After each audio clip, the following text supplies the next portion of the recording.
There we are. Go ahead, Richard. You're running the show. The things I'd like to talk about with Phil are really pretty simple stuff. First of all, how's your dad? How's Jim? Jim is good. Is he? Yeah. He's probably so excited. I haven't seen him, but I'm sure he's so excited. Yeah, the whole family is pretty excited. It was fun getting on the field for the first time. That's so cool. And your family, when you say your family, I mean, you could almost staff a football team with your family, right? Yeah, I was thinking that we could fill up a section. That is so great. I don't want to jump in any particular order of anything, but I happened to read the Post-Gazette article, the summary and the recap of the game, which you just, as Pat Narduzzi said, it was a beatdown, right? And that's got to feel pretty good for you.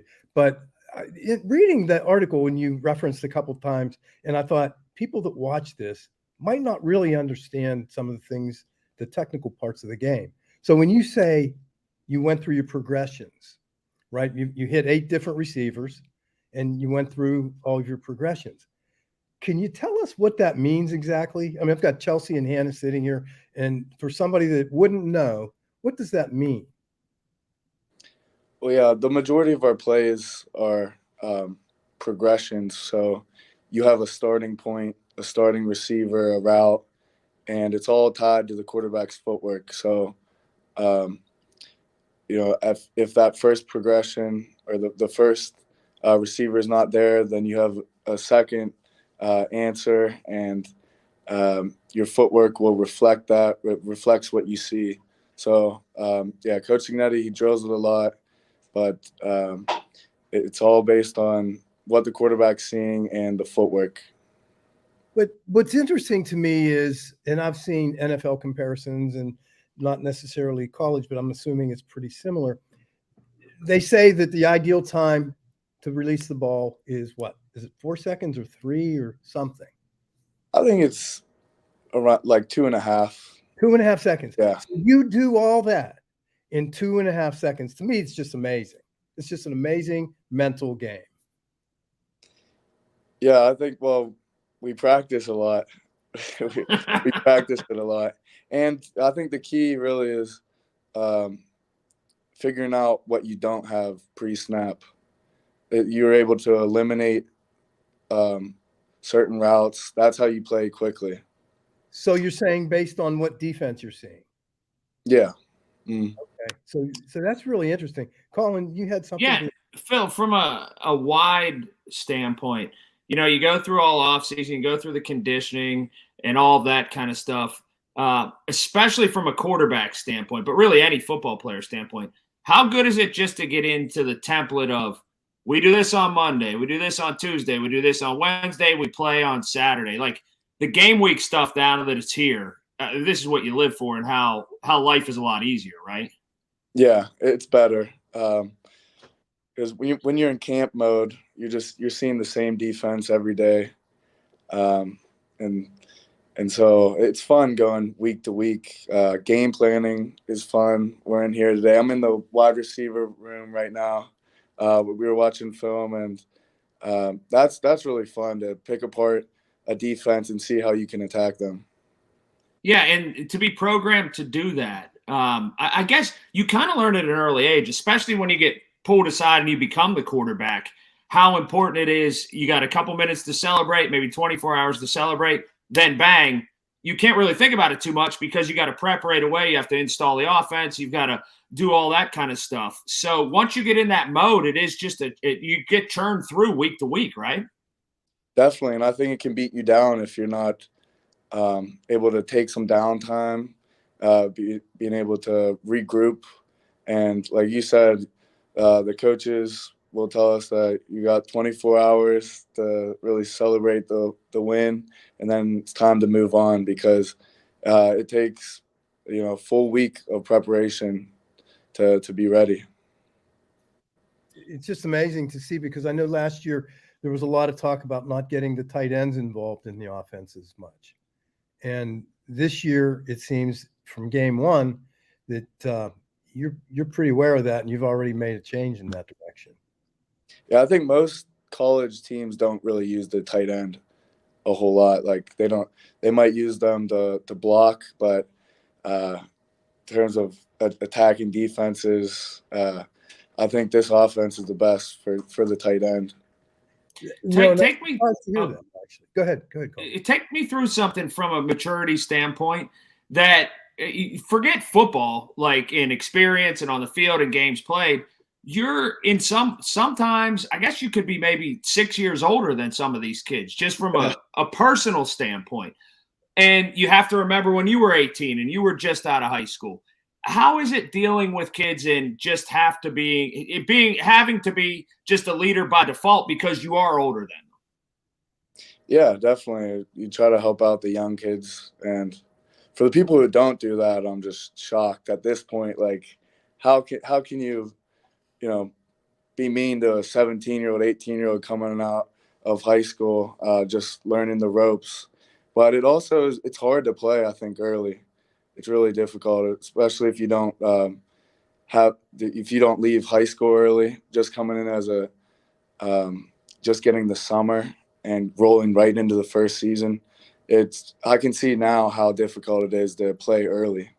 Is the sign of real maturity, though? Do you ever catch yourself and say, man, this kid, he's acting like a knucklehead. But, when I was 18 years old, maybe I did the same stuff. And you've got to learn to just understand how young some of these kids are comparatively.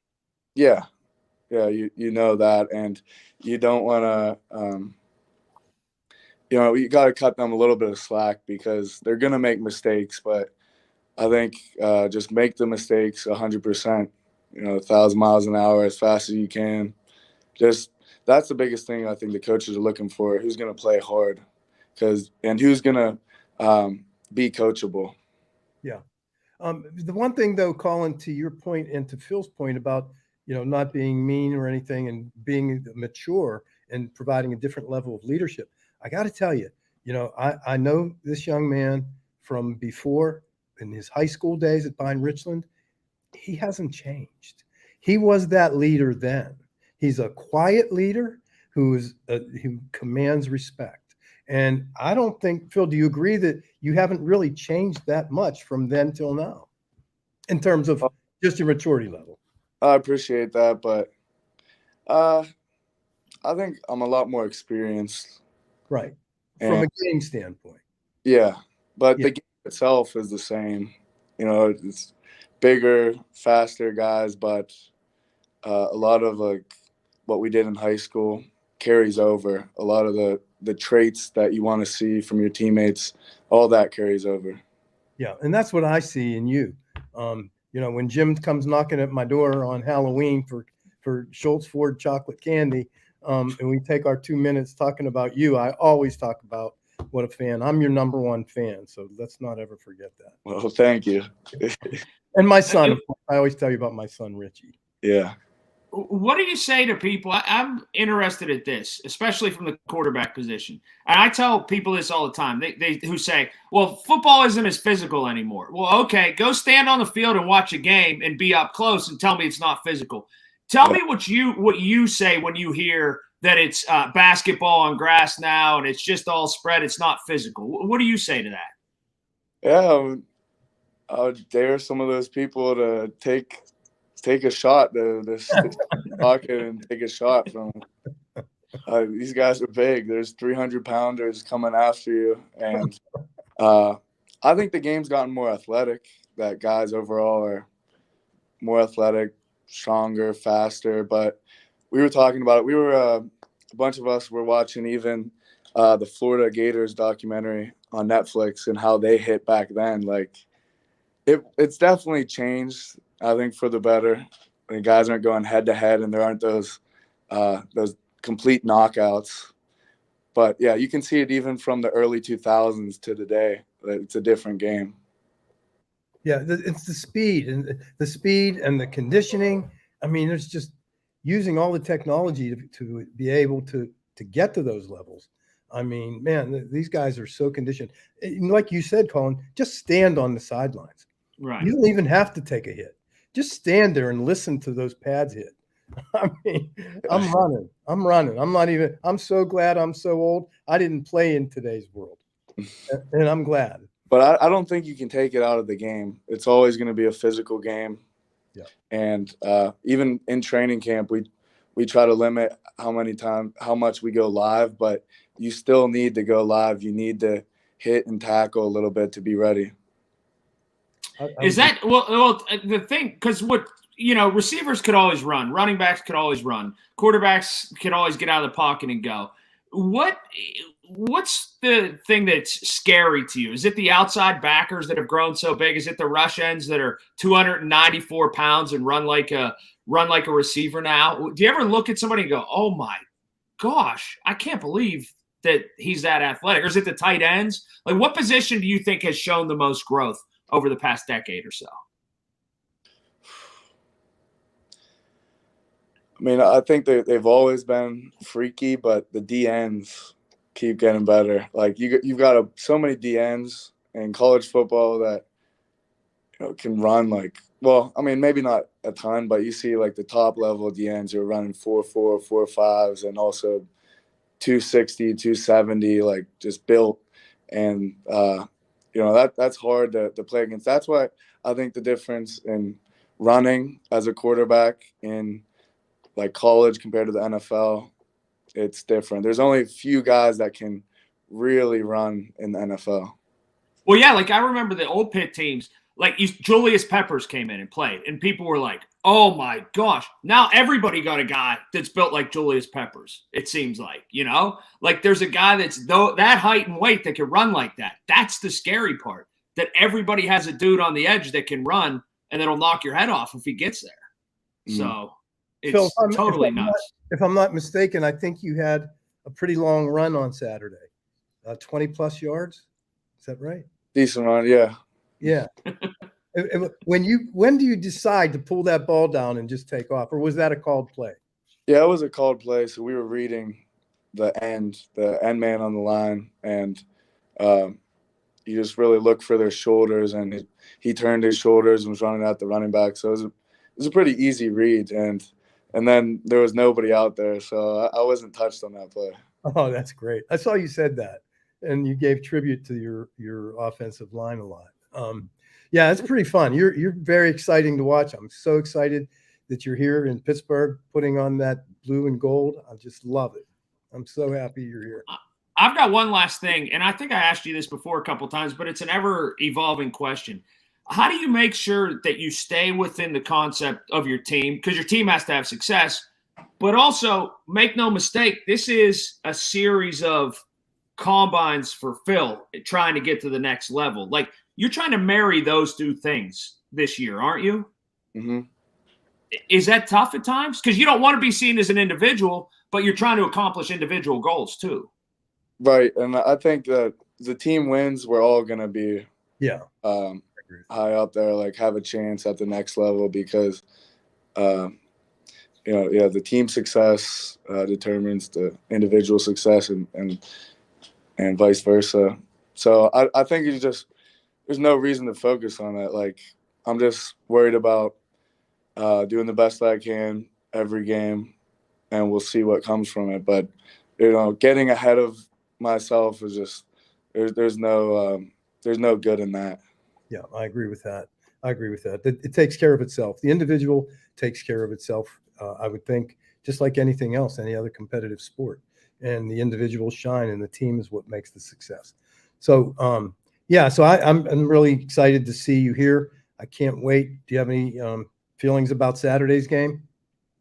Yeah, Cincy, it's these next 2 weeks, we got the old Big East matchups in Cincy, West Virginia. And, they look like a good team. They've been good the past few years, and their coach comes from Louisville. So I've seen this defense a decent bit.